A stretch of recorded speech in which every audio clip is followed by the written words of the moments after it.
नमस्कार, news one India में आपका स्वागत है। आपके साथ मैं धर्मराज सिंह। कोरोना के बढ़ते मामलों के बीच दिल्ली के मुख्यमंत्री अरविंद केजरीवाल ने आज समीक्षा बैठक की है।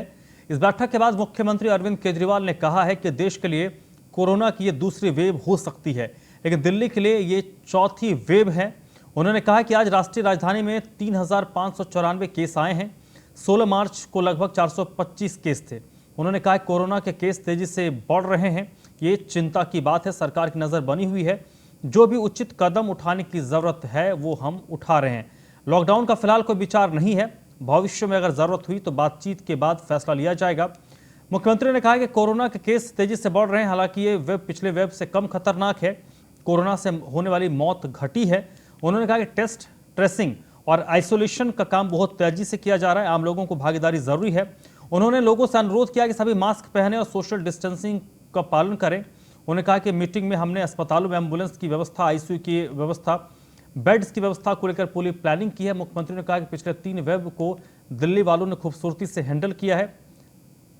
हॉस्पिटल मैनेजमेंट और टीकाकरण पर सरकार ध्यान दे रही है। बता दें, गुरुवार को 2,790 लोग कोरोना संक्रमित हुए थे और 9 मरीजों की मौत हुई थी। इससे एक दिन पहले बुधवार को भी 1,819 लोग संक्रमित हुए थे और 11 लोगों की मौत हुई थी।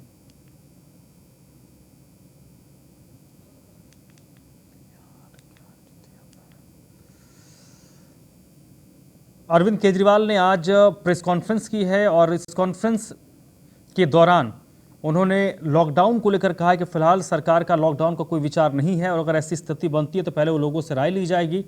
और इसके साथ ही उन्होंने इस बात की जानकारी दी है कि आज जो मीटिंग स्वास्थ्य महकमे के साथ केजरीवाल ने की थी उसमें क्या कुछ बात हुई है।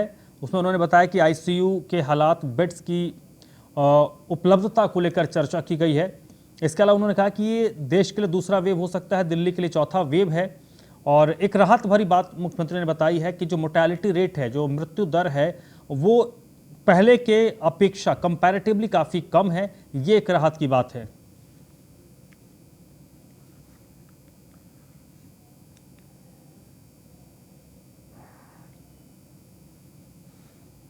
देश भर में कोरोना के केसेस तेज़ी से बढ़ रहे हैं और दिल्ली में भी पिछले कुछ दिनों से कोरोना के केसेस बढ़ रहे हैं। 16 मार्च को दिल्ली में लगभग 425 केस थे और आज कल की रिपोर्ट अभी थोड़ी देर में अभी जारी होने वाली है। उसमें आज जो रिपोर्ट जारी होगी उसमें 3,583 केसेस हैं, 3,583 केसेस हैं। एक तरह से दिल्ली, जैसा मैंने हमेशा कहा है कि दिल्ली ने सबसे ज़्यादा मुश्किल कोरोना की स्थिति को एनकाउंटर किया है। दिल्ली के लिए ये चौथी वेव है, देश के लिए ये दूसरी वेव हो सकती है, लेकिन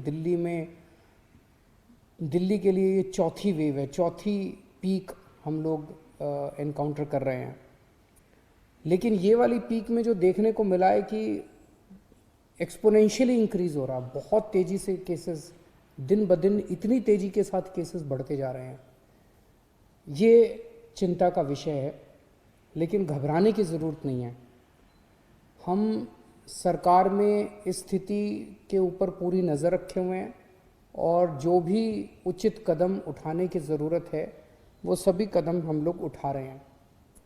इसको पूरा जो डेटा हम लोगों ने देखा है उसके हिसाब से ये केसेस तो बहुत तेज़ी से बढ़ रहे हैं, लेकिन इस बार ये जो कोरोना की चौथी वेव आई है ये पिछली वेव से कम सीरियस हैं। कम सीरियस मतलब कि एक तो मौतें काफ़ी कम हो रही हैं और दूसरा लोगों को अस्पताल में और लोगों को आईसीयू में जो भर्ती होते हैं वो काफ़ी पिछले उसके मुकाबले काफ़ी कम है। हम ये देख रहे थे कि अक्टूबर के महीने में जब लगभग इतने ही केस 3-4 हज़ार केसेस डेली आ रहे थे, उस वक्त आईसीयू में लगभग 1700 के करीब पेशेंट्स थे और आज लगभग 800 के करीब 50% के करीब पेशेंट्स हैं। उन दिनों में जब डेली 3-4 हज़ार केसेस आ रहे थे, 40 के करीब मौत डेली हो रही थी। आज 10-12 के करीब मौत डेली हो रही हैं। तो अभी ये वाली जो वेव आई है ये पिछली वाली वेव के मुकाबले में कम देश के कई राज्यों में कोरोना के मामले अब डराने लगे हैं। देश की राजधानी दिल्ली भी इससे अछूती नहीं है। गुरुवार 1 अप्रैल को दिल्ली में 114 दिनों के बाद सबसे ज्यादा संक्रमण के केस सामने आए, जिसके बाद राज्य सरकार भी अलर्ट के मोड पर है। मुख्यमंत्री अरविंद केजरीवाल कोरोना के हालात पर स्वास्थ्य महकमे के साथ इसी मुद्दे पर आज एक उन्होंने बैठक की है।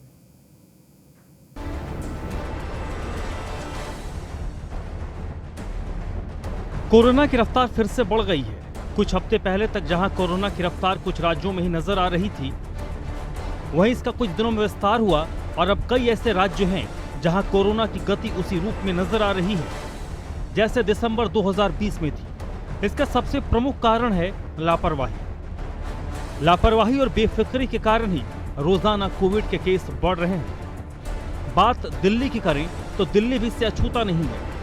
पिछले कई दिनों से दिल्ली में रोजाना 2000 से ज्यादा केस सामने आ रहे हैं। पिछले 24 घंटों की बात करें तो दिल्ली में 2790 मामले रिपोर्ट हुए। दिल्ली में बढ़ते मामलों को देखते हुए दिल्ली की आम आदमी पार्टी सतर्क हो गई है। दिल्ली में कोरोना की रफ्तार को देखते हुए और इसके रोकथाम और व्यवस्थाओं का हाल जानने के लिए राज्य के मुख्यमंत्री अरविंद केजरीवाल शुक्रवार को अहम बैठक करने वाले हैं। इस बैठक में राज्य के स्वास्थ्य मंत्री सत्येंद्र जैन के अलावा स्वास्थ्य विभाग के आला अफसर मौजूद होंगे। दिल्ली में कोरोना की हालत को समझने के लिए एक आंकड़ा ही काफी होगा।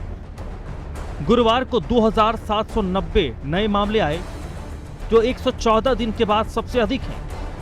इससे पहले पिछले साल 8 दिसंबर को 3188 मामले सामने आए थे। इसके संक्रमण दर भी 2.71% से बढ़कर 3.57% हो गई है। इसी कारण दिल्ली में एक्टिव केस की संख्या भी लगातार बढ़ रही है। आंकड़ों से इतर अगर हम देखें तो इसके पीछे लापरवाही एक बड़ी वजह है, जिसके कारण केस लगातार बढ़ रहे हैं। सरकारें अपने स्तर पर व्यवस्थाएं कर लेंगी, लेकिन जब तक आम लोगों में कोरोना को लेकर जागरूकता और कोरोना के गाइडलाइंस का पालन नहीं होगा, तब तक कोरोना की रफ्तार पर ब्रेक लग पाएगा, ये कहना जल्दबाजी होगा। Bureau report, news 1 India.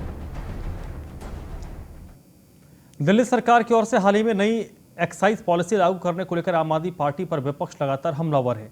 इसको लेकर अब आम आदमी पार्टी भी पूरे तरीके से डिफेंसिव मोड में आ गई है। आम आदमी पार्टी और दिल्ली सरकार विपक्ष पर शराब माफियाओं को संरक्षण देने के गंभीर आरोप लगाती आ रही है।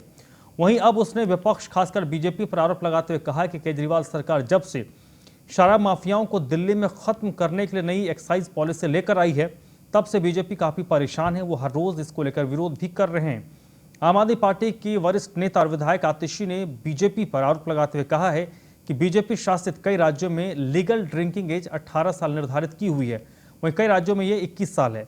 भाजपा शासित राज्यों की बात करें तो गोवा, हिमाचल प्रदेश, कर्नाटक में तो ड्रिंकिंग एज 18 साल निर्धारित है, लेकिन बीजेपी आम आदमी पार्टी सरकार की ओर से ड्रिंकिंग एज को 21 साल करने के बाद से बवाल मचा है।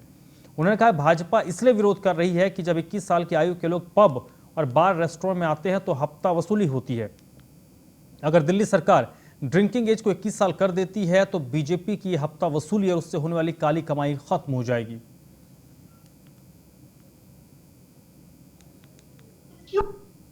कुछ दिन पहले एक नई एक्साइज पॉलिसी लेके आई है कि दिल्ली में लिकर माफिया को खत्म किया जा सके। दिल्ली में लिकर माफिया को खत्म करना, जिस तरह से आम आदमी पार्टी की सरकार ने पिछले कई सालों में प्राइवेट स्कूल के माफिया को खत्म किया है, टैंकर माफिया को खत्म किया है, प्राइवेट अस्पतालों के माफिया को खत्म किया है, उसी तरह से दिल्ली सरकार ने, अरविंद केजरीवाल की सरकार ने एक नई पॉलिसी की शुरुआत करी है कि दिल्ली में जो लिकर माफिया का पूरा होल्ड है, जिस तरह से पूरा कंट्रोल है, उसको खत्म करने के लिए। लेकिन पिछले कई दिनों से हम देख रहे हैं कि जब से ये नई पॉलिसी लिकर माफिया को खत्म करने के लिए आई है, बीजेपी वाले बहुत परेशान हैं। बीजेपी वाले रोज कुछ ना कुछ विरोध करते हैं। तो समझने की बात यह है कि एक ऐसी पॉलिसी जो लिकर माफिया को खत्म करने का प्रयास कर रही है, बीजेपी उसका विरोध क्यों कर रही है। पहली बात, भाजपा के नेता कह रहे हैं कि जो ड्रिंकिंग एज है वो आप क्यों कम कर रहे हैं, ये बहुत गलत चीज है। लेकिन जब हम अलग अलग राज्यों की ड्रिंकिंग एज देखने जाते हैं तो ये पता चलता है कि भाजपा शासित कई राज्यों में ड्रिंकिंग एज दिल्ली से भी कम है। आप अगर देखिए गोवा और हिमाचल प्रदेश, दोनों राज्य जहां पे भाजपा की सरकार है वहां पे लीगल ड्रिंकिंग एज 18 साल है। जहां दिल्ली मॉडल की पूरे देश में चर्चा हो रही है, वहीं उज्जवल मोती नगर संकल्प के साथ आगे बढ़ता जा रहा है। मोती नगर विधानसभा के विधायक शिवचरण गोयल के विधायक निधि कोष से ब्लॉक कर्मपुरा फ्लैट में मजबूत कोटा स्टोन की सीढ़ियों का निर्माण कार्य बड़ी तेजी से हो रहा है। इसमें विधायक ने नारियल फोड़कर उसका उद्घाटन किया। उद्घाटन में सभी क्षेत्रवासियों के साथ साथ आरडब्ल्यूए के मेंबर मौजूद थे। क्षेत्र के लोगों ने सामाजिक दूरी का पालन करते हुए विधायक को फूल माला पहनाकर उनका स्वागत किया और सभी लोगों ने एक दूसरे का मुंह मीठा करवाकर शिवचरण गोयल का आभार प्रकट किया। आपको बता दें कि कर्मपुरा में जितने भी फ्लैट का निर्माण हुआ था, कई साल गुजर जाने के बाद भी अधिकांश फ्लैटों में सीढ़ियों की हालत जर्जर थी। लोगों को ऊपर नीचे जाने में काफी दिक्कत होती थी, खासकर बुजुर्ग महिलाओं और पुरुषों को कभी कभी उन्हें दुर्घटनाओं का भी सामना करना पड़ रहा था।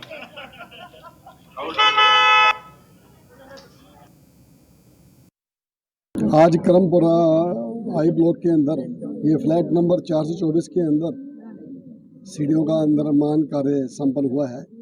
साथ में यहाँ पर जिन्हें में लाइट भी लगी है।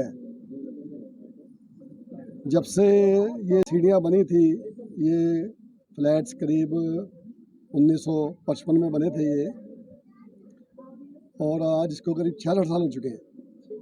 66 साल में कोई भी सरकार आज तक ना तो यहाँ पर लाइट लगा सकी और ना सीढ़ियों का निर्माण कर सकी, और जनता का पैसा हर सरकार लूटती रही। ये पहली एक आम आदमी सरकार आई है जिसने कि जनता के हितों को ध्यान रखते हुए सबसे पहले तो सीढ़ियाँ बने। हमारे बुजुर्ग, हमारे महिलाएं, हमारे बच्चे जो डेली यहाँ से इन फ्लैटों में आते हैं जाते हैं और उन्हें रोज़ इन दिक्कतों का सामना करना पड़ता था। आज यहाँ पत्थर की सीढ़ियाँ बना दी गई है जिससे पूरे क्षेत्रवासी। दिल्ली के कन्हैया नगर मेट्रो स्टेशन में आग लग गई। मेट्रो स्टेशन पर बने कैफे एरिया में ये आग लगी। फिलहाल जो शुरुआती तौर पर आग लगने के कारणों का पता चल पा रहा है वो शॉर्ट सर्किट है। शॉर्ट सर्किट की वजह से आग लगी ऐसा बताया जा रहा है। फिलहाल जैसे आग लगी, दमकल की गाड़ियों को सूचित किया गया। दमकल की गाड़ी मौके पर पहुंची और इस आग पर काबू पाया गया।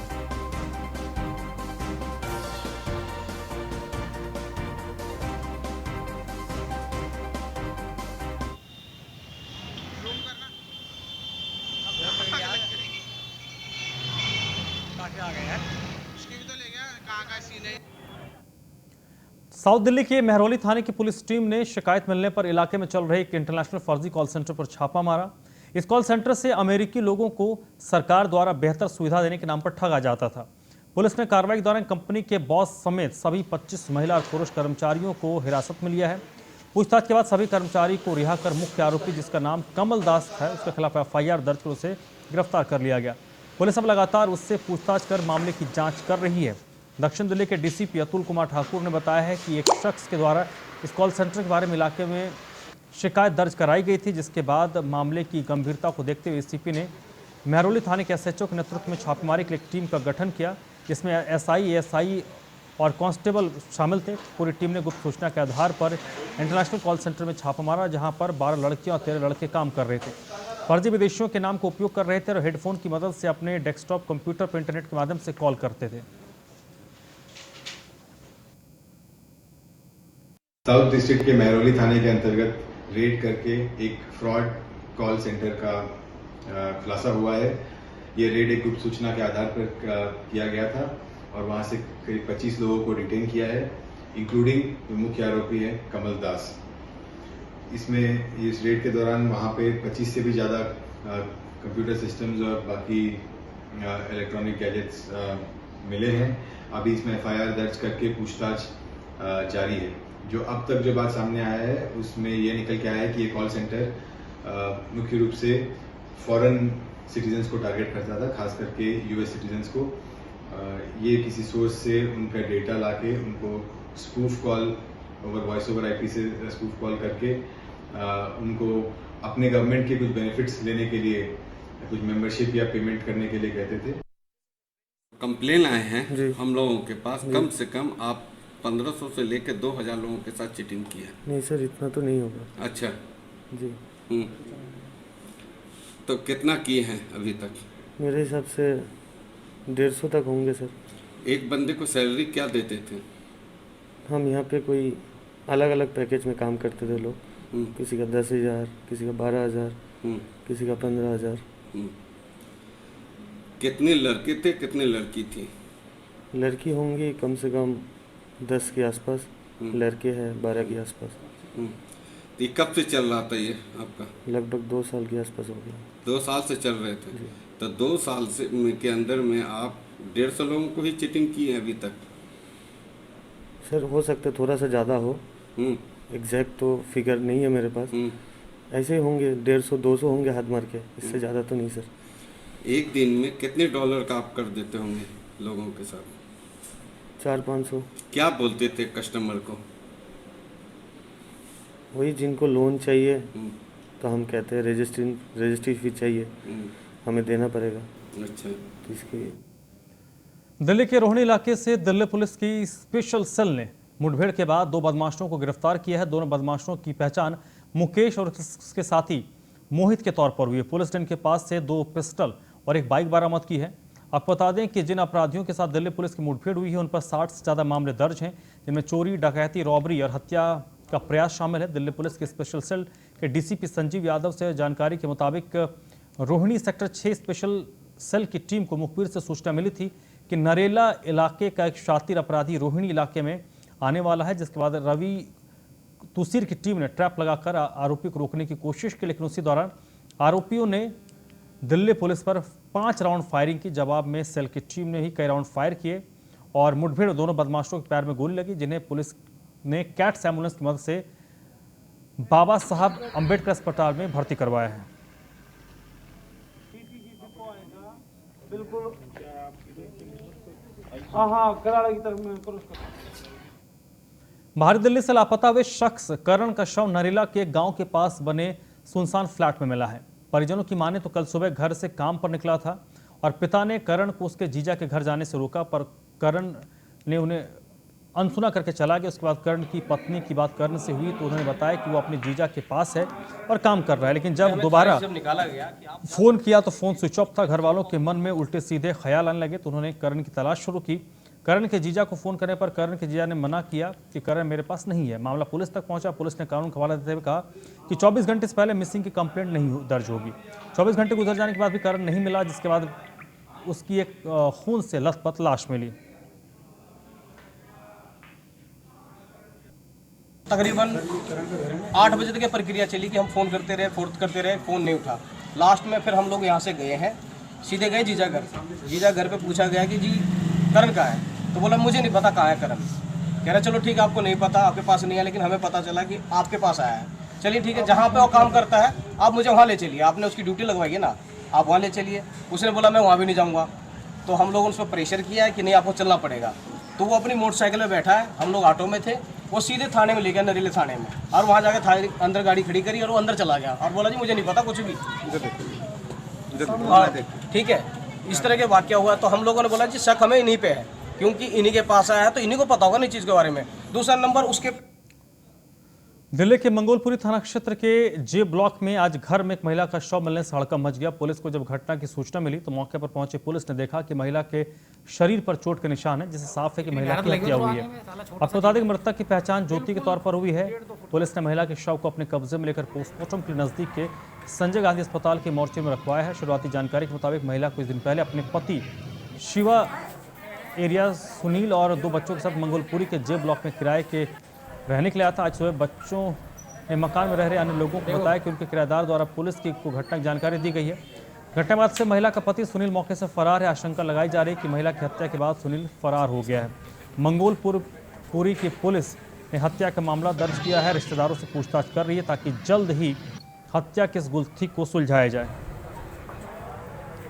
इतनी मेहनत लगी हो तो आने में, साला छोटा सा जीना है, बिल्कुल 1.5-2 फुट का।